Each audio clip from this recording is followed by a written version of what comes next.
From the newsroom to your classroom, this is CNN Student News. Thank you for spending part of your Wednesday with us. I'm Carl Lazouz. First up today, President Bush speaks to the United Nations General Assembly about the financial crisis facing the United States. During his address to the annual gathering of world leaders, the president said the world's economies are more closely connected than they've ever been. He's promising that the American government is taking steps to fight the country's economic struggles. Richard Roth has more on the president's speech and some international reaction to the current turmoil. President Bush told the members of the General Assembly that he understands the big financial crisis occurring in the United States, and he knows what he said would be the devastating effect on other world economies if things were not corralled. He promised bold steps. Of course, the U.S. government considering the $700 billion bailout.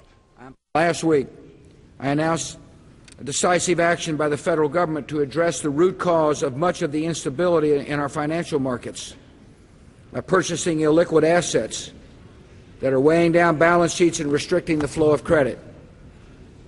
I can assure you that my administration and our Congress are working together to quickly pass legislation approving this strategy. Countries which may not like the United States are using the economic problem to blast Washington. That's what Iran's president has alluded to. The French president, among many leaders who are condemning speculators. That's the real enemy these days at the UN, not terrorists, it seems. The French president saying there should be more regulation and control and punishment for those responsible for what happened. Des leçons que nous devons tirer. Lessons that we need to learn from what has occurred. Let us rebuild together a regulated capitalism in which whole swathes of financial activity are not left to the sole judgment of the market operators. Let us rebuild capitalism in which banks do their job. And the job of banks is to finance economic development. It is not to fuel speculation. Dwindling and upheaval in dollars and euros, of course, is a big concern for UN leaders like Ban Ki-moon, who worries that the aid won't be there to help in the fight against poverty, AIDS, malnutrition, which is the real goal of the leaders here at the UN. I'm frustrated. The taxpayer is on the hook. The taxpayer is already on the hook. The taxpayer already is going to suffer the consequences if things don't work the way they should work. And so the best protection for the taxpayer, and the first protection for the taxpayer, is to have this work. Treasury Secretary Henry Paulson there taking part in a Senate hearing about the financial crisis. Paulson and several other economic advisors, you see some of whom here, are pushing Congress to pass that bailout proposed by the president. Now, the economy has been in the news a lot lately. You've been hearing a lot of terminology you might not be familiar with. Our financial glossary helps explain some key economic terms for you. You can check that out at cnnstudentnews.com. Officials in Finland are searching for answers after a deadly school shooting yesterday. Authorities say a 22-year-old suspect opened fire on a college campus, killing 10 people before then turning the gun on himself. Tuesday's attack in the northern European country is believed to be just the second school shooting in Finland's history. Moving from Finland to Switzerland, where a massive science experiment is in a holding pattern. That is because the world's biggest particle collider is on the fritz. You might remember us telling you about the Big Bang machine. The goal of the project is to study theories about the start of the universe by smashing atoms together at the speed of light. Researchers say it should be up and running again by spring. Time for the shout-out. What's the name of this archaeological site? If you think you know it, shout it out. Is it A, Easter Island, B, Mount Olympus, C, Stonehenge, D, Stone Mountain? You've got 3 seconds. Go!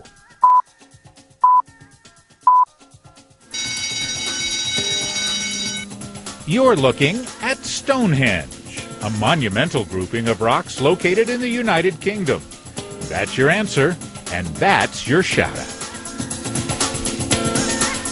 Those giant stones have been standing for thousands of years, and they've been this source of mystery for almost as long.